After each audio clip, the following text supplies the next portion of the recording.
Assalomu alaykum, hurmatli yurtdoshlar.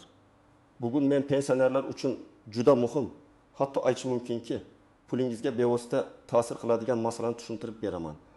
Ayrim qo'shimcha to'lovlar, ustamalar, pensiyani qayta hisoblashda qo'shiladigan davrlar va imtiyozlar hujjatsiz hisoblanmaydi. Ya'ni odam men shu joyda ishlaganman. Mening qaramog'imda farzandim bor. Men zararli sharoitda mehnat qilganman. Menga ustama chiqish kerak edi deb aytishi bilan pensiyaga qo'shimcha pul avtomatik qo'shilmaydi. Bu ma'lumot har bir pensionerga pensiyaga chiqmoqchi bo'lganlarga, ota-onasining pensiyasi bilan shug'ullanayotgan farzandlarga va yaqinlarga tegishli. Chunki ko'pchilik bir necha yil davomida o'ziga tegishli pulni ola olmay yuradi. Sababi bitta. Kerakli hujjat vaqtida topshirilmagan yoki noto'g'ri rasmiylashtirilgan. Iltimos, hoziroq kanalga obuna bo'ling, videoga like bosing. Chunki men bu mavzuni amaliy misollar bilan oddiy tilda, qaysi hujjat qayerda kerak bo'lishini batafsil tushuntiraman. Avvallari ko'pchilikda shunday tushuncha bor edi. Pensiya jamg'armasi baribir hammasini biladi, arxivdan o'zi topadi. Davlat organlari bir-biri bilan ma'lumot almashadi, men aytsam bo'ldi. Ayrim holatlarda elektron bazalarda ma'lumot bo'lsa, tizim uni ko'radi.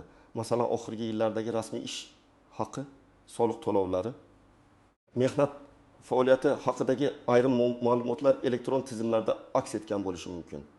Lekin bu hamma davrlar, hamma ish joylari, hamma ustamalar, hamma imtiyozlar avtomatik chiqadi degani emas. Ayniqsa eski yillarda ishlaganlar, kolxoz, sovxoz, zavod, qurilish tashkilotlari, tuman korxonalari, xususiylashtirilgan yoki yopilib ketgan tashkilotlarda ishlaganlar uchun hujjat masalasi juda nozik. Ba'zan mehnat daftarchasida yozuv bor, lekin buyruq raqami yo'q. Ba'zan ishga kirgan sana bor, ishdan bo'shagan sana yo'q. Ba'zan lavozim nomi aniq yozilmagan, ba'zan odam zararli sharoitda ishlagan, lekin ish sharoitini tasdiqlovchi ma'lumotnoma olinmagan. Mana shunday vaziyatlarda qo'shimcha haq, ustama yoki pensiyani oshirib beradigan davrlar hujjatsiz tan olinmasligi mumkin. Bugungi asosiy o'zgarish shundan iboratki, endi og'zaki aytdim, mahalla biladi, qo'shnilar guvoh degan yondashuv pensiya hisob kitobida yetarli emas. Rasmiy hisob kitob rasmiy hujjatga tayanadi. Men buni qattiq ogohlantirish sifatida aytyapman. Agar hujjat bo'lmasa, siz haq bo'lsangiz ham tizim sizga qo'shimcha pulni hisoblab bermasligi mumkin. Chunki pensiya pullari davlat budjeti va pensiya jamg'armasi mablag'lari hisobidan to'lanadi. Har bir so'm asos bilan, hujjat bilan, yozuv bilan tasdiqlanishi kerak.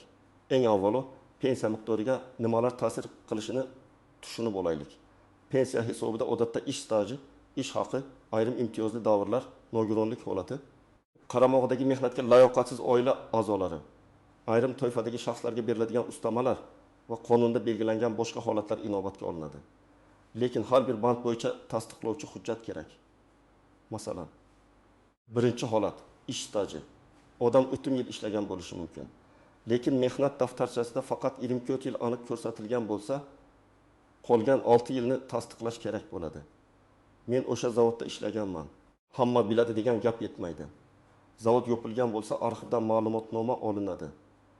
Arxivda buyruqlar, ishga qabul qilish va ishdan bo'shatish haqidagi yozuvlar, shaxsiy varaqalar, ish haqi vedomoslari saqlangan bo'lishi mumkin. Agar shu hujjatlar topilsa, staj qo'shiladi. Topilmasa, masala murakkablashadi. Ikkinchi holat ish haqi. Ayrim pensionerlar men yaxshi oylik olganman, pensiyam nega kam deb so'raydi. Sababi shuki, yuqori ish haqi ham hujjat bilan tasdiqlanishi kerak. Ish haqi ma'lumotnomasi, soliq to'lovlari, ish haqi qaydnomalari, arxiv ma'lumotlari bo'lmasa, hisob kitobda mavjud ma'lumotlar olinadi. Natijada odamning real olgan daromadi yuqori bo'lgan bo'lsa ham, hujjatda ko'rinmagan qismi pensiyani oshirmaydi. Uchinchi holat qaramog'idagi shaxslar uchun qo'shimcha to'lovlar. Masalan, pensionerning qaramog'ida voyaga yetmagan farzand, nogironligi bo'lgan farzand yoki mehnatga layoqatsiz oila a'zosi bo'lishi mumkin.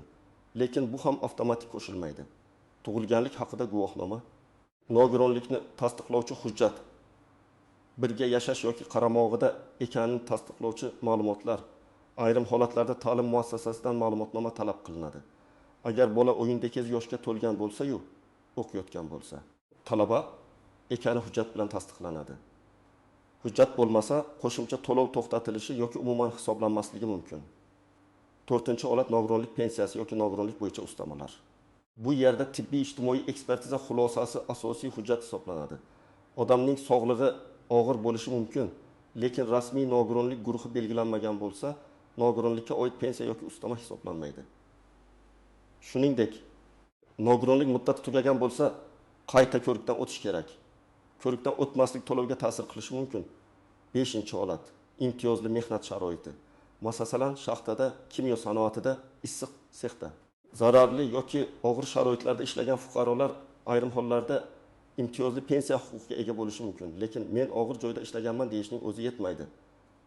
Lavozim nomi, bo'lim, sex, ish turi, ish sharoiti ro'yxatlarga mos bo'lishi, ish beruvchi yoki arxiv tomonidan tasdiqlanishi kerak. Bir harf yoki bir lavozim nomidagi farq ham muhim bo'lishi mumkin. Masalan, hujjatda usta yordamchisi deb yozilgan. Lekin imtiyoz ro'yxatida yer osti ishchisi ko'rsatilgan bo'lsa, qo'shimcha tekshiruv talab qilinadi. Birinchi misolni olaylik. Toshkent viloyatida yashovchi pensioner 1975 yildan 1907 yilgacha qurilish tashkilotida ishlagan. Mehnat daftarchasida ishga kirgan sana bor, lekin ishdan bo'shagan sanada muhr noaniq. Pensiya hisoblanganda bu davrning faqat bir qismi qabul qilingan. Odam men 7 yil ishlaganman dedi. Lekin pensiya jamg'armasi unga arx ma'lumotnomasini olib kelishni tavsiya qiladi. U arxiga murojaat qiladi, ishga qabul qilish buyrug'i va ishdan bo'shatish buyrug'i topiladi. Shundan keyin 7 yil to'liq stajga qo'shiladi. Natijada pensiyasi masalan oyiga 20 ming so'mga oshishi mumkin. Bir qarashda oz ko'rinadi, lekin yiliga 20 million 1,4 ming so'm bo'ladi. Agar odam bu hujjatni 3 yil oldin topshirganda, 1 milliondan ortiq mablag'ni ko'proq olgan bo'lardi. Ikkinchi misol. Ayol kishi 3 nafar farzandni tarbiyalagan, keyin ishlagan, ayrim davrlarda bola parvarishida bo'lgan. Pensiyaga chiqqanda ba'zi davrlar hisobga olinmaganini sezadi. Sababi tug'ilganlik guvohnomalari va bola parvarishi davrini tasdiqlovchi ma'lumotlar to'liq taqdim etilmagan. Keyin hujjatlar yig'iladi. Fadiga yordam taqroriy guvohnoma olinadi. Ish joyidan ta'til buyrug'i arxivdan topiladi. Shundan so'ng ayrim davrlar pensiya hisobida ko'rib chiqiladi. Bu yerda muhim jihat. Har bir bola bilan bog'liq davr qonunda belgilangan tartibda hisobga olinadi, lekin tasdiqlovchi hujjat bo'lmasa, mutaxassis uni o'zi taxminan qo'sha olmaydi. Uchinchi misol. Erkak kishi sovxozda traktorchi bo'lib ishlagan. U menga imtiyozli staj bo'lishi kerak dedi. Lekin mehnat daftarchasida faqat ishchi deb yozilgan. Traktorchi bo'lib ishlaganini tasdiqlovchi tabel, buyruq, lavozimga tayinlash hujjati yoki ish haqi vedomasida lavozim aniq ko'rsatilmasa, imtiyozni isbotlash qiyin bo'ladi. Shuning uchun men doim aytaman, mehnat daftarchasidagi bitta umumiy yozuv ba'zan yetmaydi. Ayniqsa qo'shimcha haq yoki imtiyozli pensiya masalasida lavozim va ish sharoiti aniq bo'lishi shart. 4-misol. Pensioner ayolning qaramog'ida nogironligi bo'lgan, voyaga yetgan farzandi bor. U bir necha yil davomida qo'shimcha to'lov olish mumkinligini bilmagan. Keyin mahalladagi mas'ul xodimdan eshitib, pensiya jamg'armasiga boradi. Undan farzandining nogironlik hujjati, tug'ilganlik guvohnomasi, qaramog'ida ekanini tasdiqlovchi ma'lumotlar so'raladi. Hujjatlar topshirilgandan keyin qo'shimcha to'lov masalasi ko'rib chiqiladi. Lekin eng og'riqli joyi shuki, ko'p hollarda qo'shimcha to'lov hujjat topshirilgan va murojaat qilingan sanadan boshlab hisoblanadi. Ya'ni men buni 5 yil oldin ham bilmagan edim degan gap har doim ham o'tgan 5 yil uchun pul olib beradi degani emas. Birinchi navbatda pensiyasi juda kam chiqayotgan, lekin uzoq yillar ishlagan pensionerlar e'tibor berishi kerak. Agar siz 35-40 yil ishlagan bo'lsangiz, lekin pensiyangiz minimal darajaga yaqin bo'lsa, demak staj yoki ish haqi bo'yicha nimadir to'liq kirmagan bo'lishi mumkin. Bunday vaziyatda davlat shunaqa hisoblagan ekan deb o'tirib qolmang. Pensiya ishingizdagi hisob kitobni tekshirtiring. Ikkinchi toifa. Eski korxonalarda ishlaganlar. Kolxoz, sovxoz, paxta tozalash zavodi, konserva zavodi, qurilish tresti, tuman maishiy xizmat korxonasi, tikuv fabrikasi, harbiylashtirilgan qo'riqlash, temir yo'l, kon, kimyo, metallurgiya, energetika, tibbiyot, ta'lim kabi sohalarda ishlaganlarning hujjatlari turli arxivlarda bo'lishi mumkin. Korxona yopilgan bo'lsa ham hujjat yo'qoldi degani emas. Ko'pincha hujjatlar tuman, viloyat yoki idoraviy arxivga topshirilgan bo'ladi. Uchinchi toifa, qaramog'ida mehnatga layoqatsiz oila a'zosi bor. Pensionerlar. Bu juda ko'p uchraydigan holat. Pensionerning turmush o'rtog'i ishlamaydi, nogironligi bor. farzandi nogiron, voyaga yetmagan nabirasi qaramog'ida yoki ota-onasi parvarishda bo'lishi mumkin. Lekin qaramog'ida ekani hujjat bilan ko'rsatilmasa, qo'shimcha to'lov masalasi ochilmaydi. 4-toifa. Nogironlik muddati. Talabalik ma'lumotnomasi, qaramlik holati kabi hujjatlari vaqti bilan yangilanadiganlar. Masalan, talaba o'qishni tugasa yoki akademik ta'til olsa, bu to'lovga ta'sir qilishi mumkin. Nogironlik guruhi muddatsiz bo'lmasa, qayta ko'rik sanasi muhim. Agar hujjat muddati tugasa, to'lov to'xtashi mumkin. Shuning uchun muddatlarni kalendarga yozib qo'yish kerak. Agar sizning barcha ish stajingiz elektron tizimda to'liq ko'rinsa, mehnat daftarchangizdagi yozuvlar aniq bo'lsa, ish haqi ma'lumotlaringiz tasdiqlangan bo'lsa, qaramog'ingizda qo'shimcha to'lov talab qiladigan shaxs bo'lmasa, nogironlik yoki imtiyozli staj masalasi bo'lmasa, unda vahimaga tushishga hojat yo'q. Lekin baribir kamida bir marta pensiya hisob kitobingizni tekshirdirish foydali. Chunki xatolik faqat eski hujjatlarda emas, ba'zan texnik kiritishda ham bo'lishi mumkin. Yana bir holat. Ayrim pensionerlar har eshitgan gapga ishonib, hamma pensionerlarga falon ustama berilar ekan deb o'ylaydi. Aslida ustama hamma uchun emas, aniq toifalar uchun bo'lishi mumkin. Masalan, nogironlik guruhi, urush qatnashchisi maqomi, davlat mukofoti, alohida xizmatlari, qaramog'idagi shaxslar, imtiyozli ish sharoiti kabi asoslar bo'lsa, shunda ko'riladi. Barcha pensionerlarga bir xil qo'shimcha haq beriladi degan xabarlarni tekshirmasdan ishonmang. Eng katta tuzoq shuki, odam hujjatni keyin olib kelsam ham, menga oldingi yillar uchun hammasini qaytarib berishadi deb o'ylaydi. Har doim ham bunday emas. Ayrim to'lovlar murojaat qilingan sanadan, ayrimlari huquq paydo bo'lgan sanadan, ayrimlari esa hujjat topshirilgan sanadan hisoblanishi mumkin. Bu aniq holatga bog'liq. Shuning uchun hujjatni kechiktirish pul yo'qotish degani bo'lishi mumkin. Ikkinchi tuzoq, hujjatdagi ism familiya farqi. Masalan, pasportda Gulchehra, mehnat daftarchasida Gulchehra deb yozilgan. Yoki familiya turmushga chiqqandan keyin o'zgargan, lekin nikoh guvohnomasi topshirilmagan. Ba'zan otasining ismi bir joyda Abdullayevna, boshqa joyda Abdulla qizi deb yozilgan. Bunday farqlar stajni tan olishda muammo keltirishi mumkin. Buni tuzatish uchun FHDYO hujjatlari, nikoh guvohnomasi, familiya o'zgargani haqidagi hujjat zarur bo'lsa, sud tartibida faktni aniqlash talab qilinishi mumkin. Uchinchi tuzoq, nusxa bilan asl nusxa masalasi. Ayrim odamlar telefonda rasm ko'rsatadi yoki oddiy ksero nusxa olib boradi. Lekin ko'p holatda asl hujjat yoki notarial tasdiqlangan nusxa kerak bo'ladi. Arxiv ma'lumotnomasi esa rasmiy blankada muhr va imzo bilan berilishi kerak. Qo'limda eski qog'oz bor degan narsa har doim yetarli emas. 4-tuzoq, norasmiy ishlagan davr. Afsuski ko'pchilik yillar davomida naqd pulga, shartnomasiz ishlagan. Agar ish beruvchi rasmiy buyruq chiqarmagan, ish haqi qaydnomalarida ko'rsatmagan, soliq to'lamagan bo'lsa, bu davrni pensiya stajiga qo'shish juda qiyin. Shuning uchun yosh avlodga ham aytaman. Bugun norasmiy ishlash ertaga pensiyangizni kamaytiradi. 5-tuzoq, mahalla ma'lumotnomasi hammasini hal qiladi degan fikr. Mahalla ayrim holatlarni tasdiqlashi mumkin. Masalan, yashash joyi, oila tarkibi yoki ijtimoiy holat bo'yicha ma'lumot berishi mumkin. Lekin mahalla sizning 1907 yilda zavodda qancha o'lik olganingizni yoki imtiyozli sharoitda ishlaganingizni tasdiqlab bera olmaydi. Har bir hujjatning o'z kuchi va chegarasi bor. Birinchi qadam, pensiya hujjatlaringizni bir joyga yig'ing.